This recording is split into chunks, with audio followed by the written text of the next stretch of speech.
Hal pertama yang perlu ditegaskan menjadi keyakinan iman kita dari bacaan-bacaan tadi, bacaan pertama, kedua, ketiga tadi, bacaan hari ini dalam Minggu Letare ini adalah bahwa Allah kita, Allah yang kita imani itu adalah Allah yang sungguh luar biasa dalam cinta dan pengampunannya.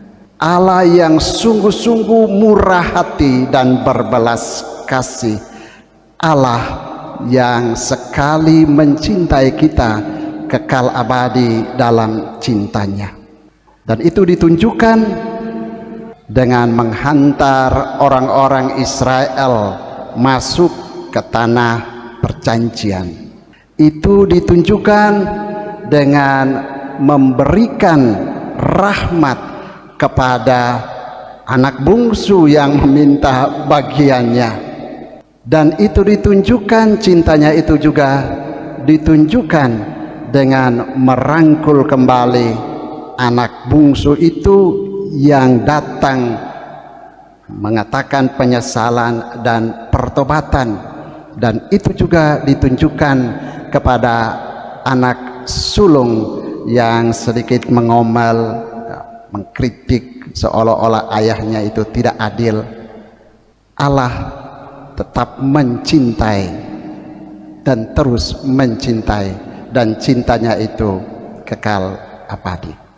Luar biasa dikatakan, rahmat itu senantiasa Dia berikan kepada siapapun kita yang datang meminta padanya. Anak bungsu itu datang minta bagiannya dan Dia berikan. Tapi kembali lagi, kalau tidak hati-hati seperti anak bungsu itu, rahmat itu bisa jadi mungkin menjadi kutuk. Jadi Allah kita itu adalah sungguh Allah yang penuh dengan cinta dan kebaikan, tetapi juga Allah yang penuh dengan pengampunan ketika anak-anaknya mau bertobat. Lihat dalam bacaan pertama tadi kitab Yosua, dia katakan bahwa dosamu di Mesir telah dihapus. Karena apa? Umat Israel yang telah berjalan melewati padang gurun itu telah berhasil melewati godaan, tantangan dan cobaan itu, dan mereka boleh makan sesuatu dari tanah terjanji. Mereka boleh merayakan Paskah. Allah sungguh mencintai mereka, dan Allah mengampuni, menghapus dosa mereka. Dosa mereka dulu menggerutu di padang gurun dan lain-lain. Dia bilang tadi, saya sudah lupakan. Ini keyakinan kita yang pertama yang menjadi pesan kitab suci kita hari ini, bahwa Allah kita adalah sungguh Allah yang maha baik dan Allah yang penuh dengan cinta, tetapi juga Allah yang penuh dengan pengampunan. Ya, seperti biasa ini bacaan yang sudah sering sekali, dan ketika kita merenungkan tentang perikop anak hilang itu, selalu ingatan pertama atau keyakinan dasar kita yang muncul pertama adalah bahwa Allah itu sungguh Allah yang maha rahim. Yang kedua, kita boleh belajar dari anak yang bungsu ini. Saya barangkali Bapak Ibu juga sudah langsung menangkap maksudnya, tapi saya ingin menggarisbawahi saja untuk pesan hari ini untuk kita. Lihat bahwa rahmat itu terus menerus dicurahkan kepada kita. Ketika kita datang meminta kepadanya, Dia memberikan. Tapi lihat anak yang bungsu ini, dia terlalu membayangkan sesuatu yang akan terjadi di masa depan yang mungkin lebih dari kondisi yang dia alami sekarang. Karena itu dia minta bagiannya, dan dia pergi mencari apa yang seolah-olah menjadi idealnya di masa depan itu. Terlalu berfokus ke masa depan di satu sisi, di sisi yang lain dia tidak mampu mengolah, dia tidak mampu mengelola rahmat yang Tuhan kasih kepadanya. Harta itu tidak mampu ditata, akibatnya dia menderita sengsara. Kita mungkin mempunyai Tuhan kasih apa-apa untuk kita, Ini pelajarannya untuk kita. Tetapi ketika kita tidak mampu mengaturnya, kita tidak mampu misalnya dengan hidup hemat. Orang anak hilang itu gaya hidupnya boros. Kita tidak mampu mengatur keuangan kita secara proporsional, tidak mampu membuat pos-pos yang jelas dalam keuangan kita, di dalam usaha kita. Tidak ada visi yang jelas, kita jalan serampangan saja. Hati-hati, Tuhan bilang, bacaan hari ini bilang, bisa saja suatu saat kita mengalami kebangkrutan. Bisa saja suatu saat kita mengalami musibah seperti anak bungsu ini. Kita berada di bawah dan mungkin tanpa harapan sama sekali. Anak bungsu ini saya membayangkan seperti ada pepatah yang mengatakan, mengharapkan guntur di langit, air di tempayan dicurahkan. Atau melihat awan cuaca yang cerah sekarang, pikir tidak akan hujan, ternyata hujan. Maka apa yang kita punya, tata kelola itu dengan baik supaya bermanfaat, berbunga di dalam kehidupanmu. Jangan ikut arus, jangan ikut suatu situasi. Kadang-kadang juga kita begitu, kita hanya punya pas-pasan, tetapi karena kita tengok kiri kanan, lingkungan sekitar kita punya lebih, maka kita terpengaruh, kita mau juga sama seperti mereka. Lalu kita menjadi misalnya orang yang berhutang-hutang banyak, dan akhirnya kita gali lubang tutup lubang, tidak mampu lagi menutup, kita sengsara dan menderita. Rahmat, cinta Tuhan selalu ada pada Anda Bapak Ibu. Sadari itu dan kelola tata dengan baik. Kalau tidak kelola tata dengan baik, maka akan juga bisa menjadi kutuk untuk kita. Itu.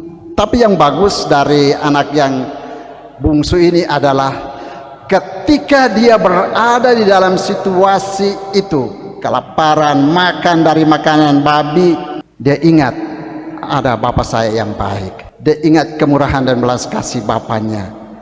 Dia menyesali keadaannya, dia datang mau bertobat. Ini juga baik.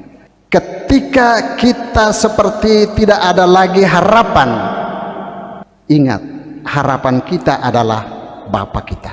Ketika seperti semua jalan tertutup, jalan-jalan ini semua sudah buntu, usaha sana sini sudah buntu semua, ingat, datanglah kepada Bapa kita, karena dialah yang memberikan rahmat hidup itu kepada kita. Pesannya jelas, selalu koreksi diri, selalu introspeksi diri, dan bawalah hasil introspeksi itu, bawalah hasil koreksi diri itu kepada Bapa kita.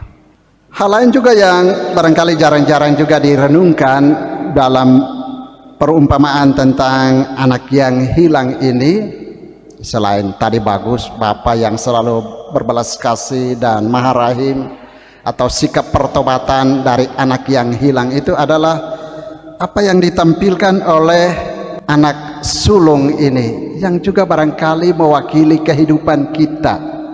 Lihat tadi ketika dia pulang dari kebun dan lihat, kenapa ada rame-rame di sana. Dia panggil satu pembantu dan pembantu bilang, itu adikmu sudah pulang. Dia marah.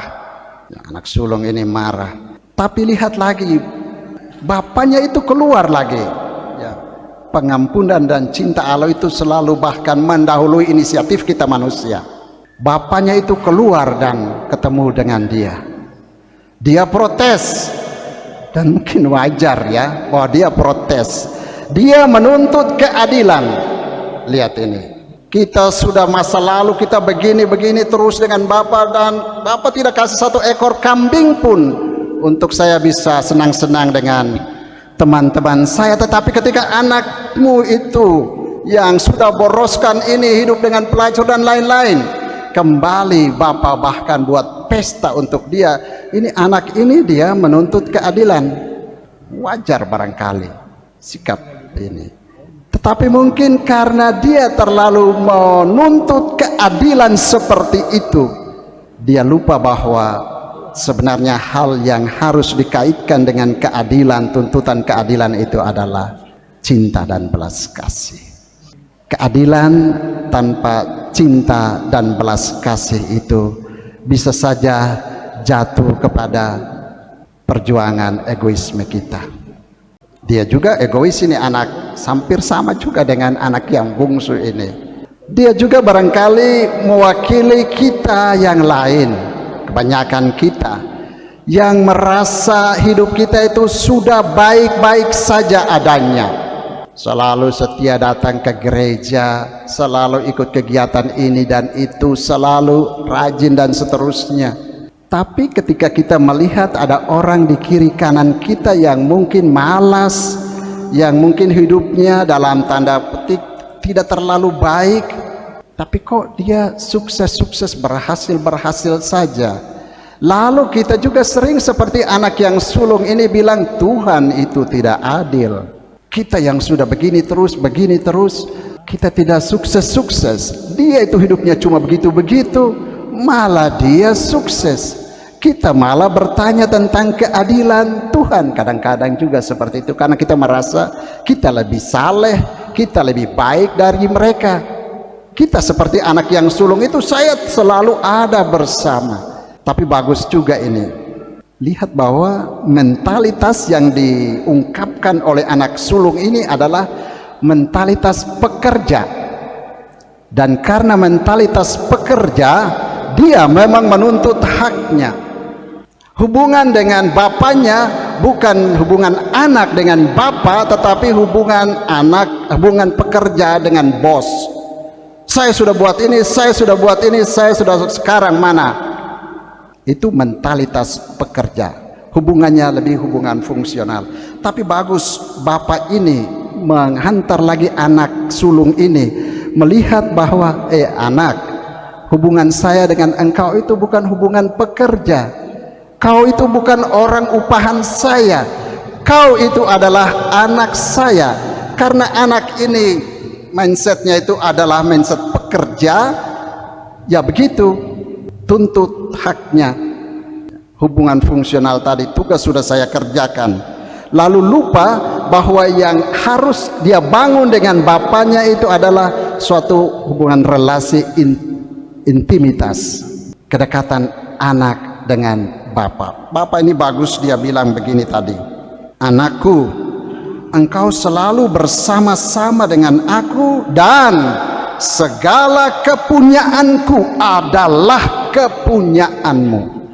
Kau itu bukan pekerja saya, kau itu adalah anak saya. Apa yang saya punya itu juga engkau punya.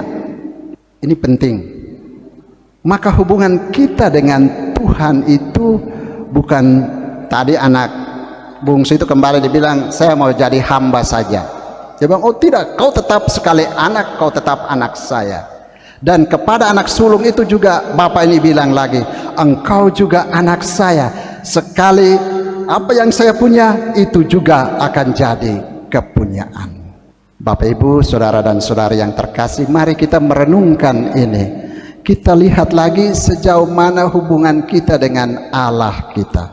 Apakah sebagai seorang hamba, seorang pekerja, ataukah kita menempatkan diri kita, posisi kita sungguh sebagai seorang anak yang selalu menyadari bahwa apa yang Bapa punya itu juga akan menjadi punyaanku kalau saya selalu membangun intimitas, relasi kedekatan dengan Dia. Paulus tadi bilang, mari berdamailah selalu dengan Dia. Semoga demikian. Mari kita bangkit.